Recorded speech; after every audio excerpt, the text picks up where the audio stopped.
When you play the Game of Thrones, Subscribe and like. you die. There is no middle ground. Welcome back to the Grease Goblins YouTube channel. Today we're going to be ranking the 5 kings during Book 2, and we're going to be looking at the War of the 5 Kings. Which of these 5 kings really was the best person to rule the 7 kingdoms?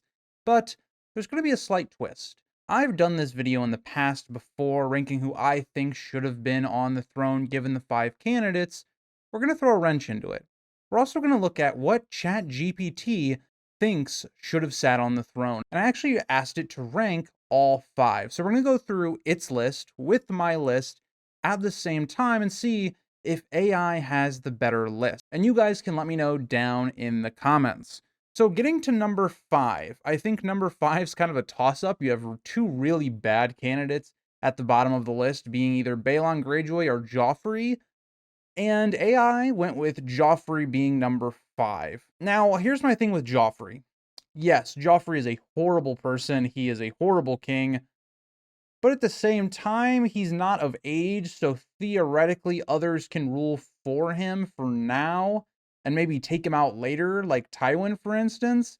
So this is what AI had to say on Joffrey and why they put him as last. Well, firstly, they say why. I'm assuming they mean, like, why is he on the throne or even in this list? Well, he's sitting on the throne at the start of Book 2, but the downside is he's illegitimate, sadistic, impulsive, and completely unfit. No moral, legal, or leadership merits. I completely agree with ChatGPT on this. I think that's a good way of summing it up pretty quickly. But I actually don't have Joffrey as my number 5. I have Balon as my number 5, and we'll talk about Balon here in a second with AI, but I think Balon is somebody that he's already in the prime of his life, or probably past the prime of his life, but he's an older guy, and still he has literally, in my opinion, if you were to give an IQ test to all of the main lords, the main players, he has the lowest. There's no chance. He is the biggest idiot in A Song of Ice and Fire. So at least with Joffrey, you have the idea that maybe somebody else is ruling for him, like Tywin or Tyrion, until he comes of age, and then who knows, Joffrey could be assassinated at that point, and maybe you have a better timeline. With Balon, you just have a complete idiot. You have a cruel guy that cares nothing for the people. He has no idea how to rule either. He would try to establish, his beliefs with the drowned god, and that would be horrendous. It would be like Black Heron all over again. At least Black Heron, though, is probably somebody that people actually would fear, or is probably like a guy that can maybe get stuff done. Meanwhile, Balon is just completely incompetent. So my list would start with number 5 being Balon, and AI starts with Joffrey. Moving on to number 4. So number 4, they then had Balon Greyjoy. I have Joffrey. Their rationale for Balon Greyjoy, well, he's trying to bring back independence to the Iron Islands, which is their ancient way of life. It seems fair enough to AI. I disagree, given that their way of life is not a good one. But the downside of Balon Greyjoy is he has zero interest in ruling others justly. He's a raiding mindset, and no one takes him seriously, basically a pirate king.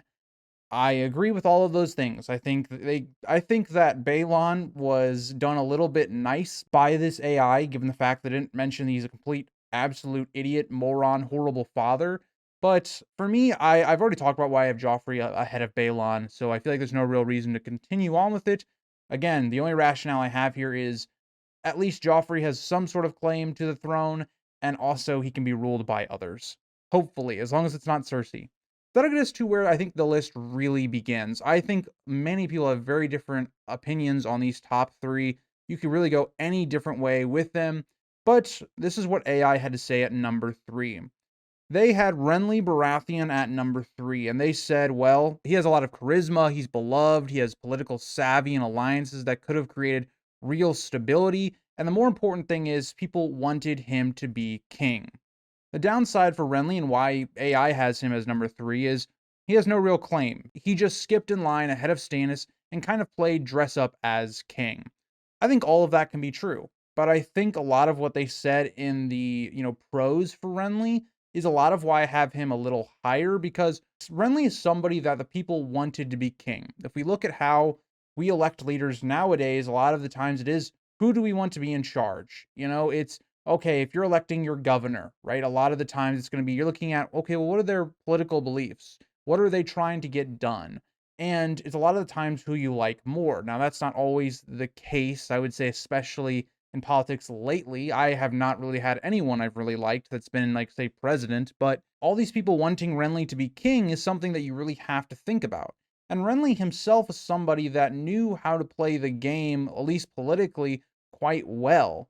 So I look at Renly and I go, this is interesting that he's below somebody else on this list. And I know that, again, we're going to talk about Rob here in a second, but I think that Renly to me at 3 is kind of weird, given the fact that I think of the 3 people we have not talked about yet, with Renly, Stannis, and Rob, Renly is by far the best politician of those 3, and I think that's really important. And Renly also seemed to actually care about his people, which is something I think that definitely gets downplayed. Now, yes, Renly is somebody that didn't take, war seriously, for instance. He's somebody that I don't think took things seriously in general. That's way more clear in the book than it is in the show.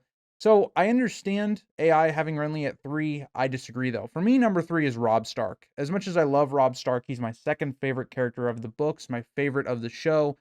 He is somebody that would not be a good king at all. He is somebody that does not understand how to play politics. He's a great military commander, but he's a horrendous person when it comes to making decisions for your people, right? Some of the decisions that he makes are just terrible. And part of that is because he's so young. You think about him, marrying Jane Westerling. You think about how he handles the Karstark situation in terms of a political move. We know that that's probably the right moral move, right? In terms of ethically, well, this guy killed kids, he should be put to death and all that stuff. But in reality, it's not a good political move. And so Rob is somebody that also has no experience in terms of actually ruling, right? He is somebody that has only been a wartime, commander. Has no experience of ruling in peacetime. Rob to me could potentially be a good king if he had been given more, lessons and he'd been able to learn more about being a lord or being a king, but unfortunately, I don't think there's any scenario where Rob is above Renly or Stannis. I think the real interesting argument is really between Renly and Stannis, so I differ more than AI does here. Because AI has Rob Stark at number 2, which should already tell you what their number 1 is, but this is their logic for number 2 being Rob. He doesn't want to be king of all of Westeros. He wants independence for the North, which is valid. He's a good commander, inspires loyalty, and is trying to do right by his people. The downside, youth and inexperience. His biggest mistakes, like breaking the Frey betrothal, cost him dearly.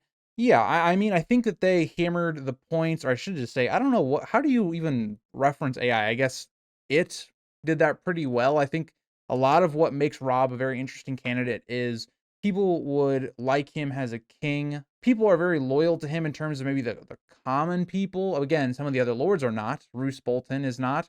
Lord Karstark is not. Lord Frey is not. So again, it's one of those things where Rob is a person that cares about his people. He would try to do what he thinks is best for them, which is a great quality to have. He's someone that doesn't necessarily want to be king, which is also something that is probably a good quality of a person ruling, but he has no experience. He has no experience. He's very young. He's kind of like a better version of Joffrey because, again, the problems with Joffrey is, yes, he's a horrible person, but he has no experience. He is somebody that has terrible qualities of a king. Rob is more like he has some good qualities of a king, but he's still super young and inexperienced, and he's a good person. But to me, that doesn't mean Rob should be number 2. I think Rob should be in a firm number 3 position. I think Renly, given his experience, and that's who my number 2 is. My number 2 is also Renly. I think Renly, given his experience, the way that he also holds similar characteristics to Rob in terms of caring about his people and trying to, put them first at times, doing what's best for them. I think Renly would be a better king than Rob, but you can kind of argue that in the comments. So number 1, AI and myself actually agree. This is the only one that we agreed on, but this is their rationale for why Stannis should be number 1 and should be king. He has the best legal claim as Robert's legitimate heir since Cersei's kids are bastards. He's disciplined, incorruptible, and actually wants justice. He's not warm, but he's reliable. Downside, 0 charisma, harsh, and he makes certain questionable choices later on, and they do cough Shireen. So this seems to tell me that this AI was also based upon the show, which I think really makes sense given the Robb Stark one. Um, but again, I think what they said outside of that last little part right there makes a lot of sense. Stannis is a king that would not be overly loved by the people. I think most people would actually do well under Stannis, though. I think, you think about people in the Riverlands. We even see this with Arya in A Clash of Kings, where people kind of think about Aerys's day when the country was doing really well. Even though Aerys was a horrible king, people liked his reign because they were doing well. That's kind of how I feel like Stannis would be in a lot of ways. I think that the kingdoms would be doing pretty well. I don't think there would be war. I don't think many people would try to mess around with Stannis, one of the best war commanders probably in Westeros history.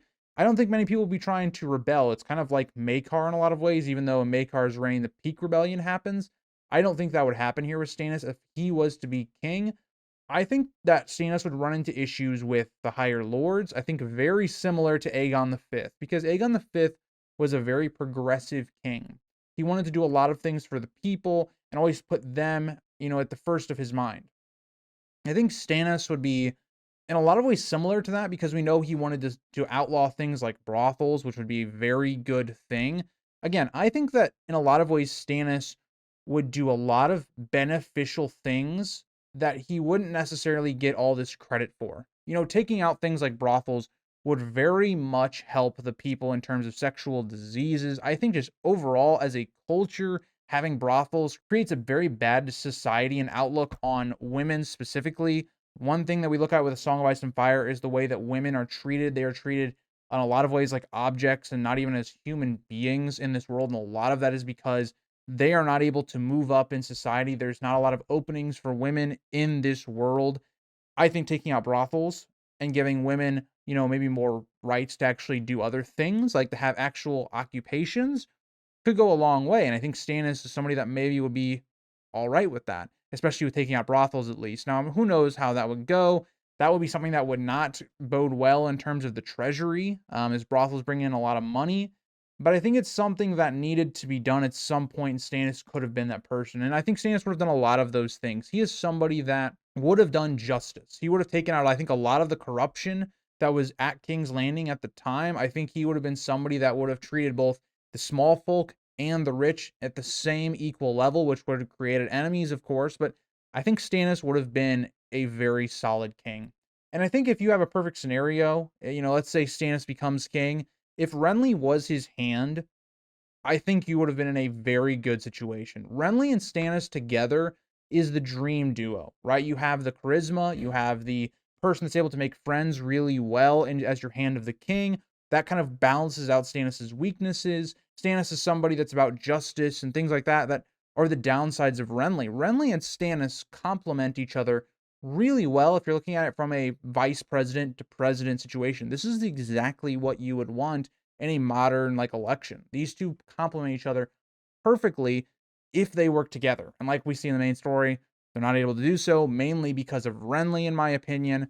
So I would say looking at this list, it's not a bad list at all. I think I would switch around, a couple of these, but overall I think Stannis should be number one with at least Renly and Robb in that 2 to 3, however you want to put it there. And then the last two, it's like, well, who really cares? Both of them suck, but I do think I would have Joffrey ahead of Balon. But let me know what you guys all thought about the AI ranking, my ranking. Give me your own ranking down in the comments, and I'll see you guys all in the next one. Bye, guys.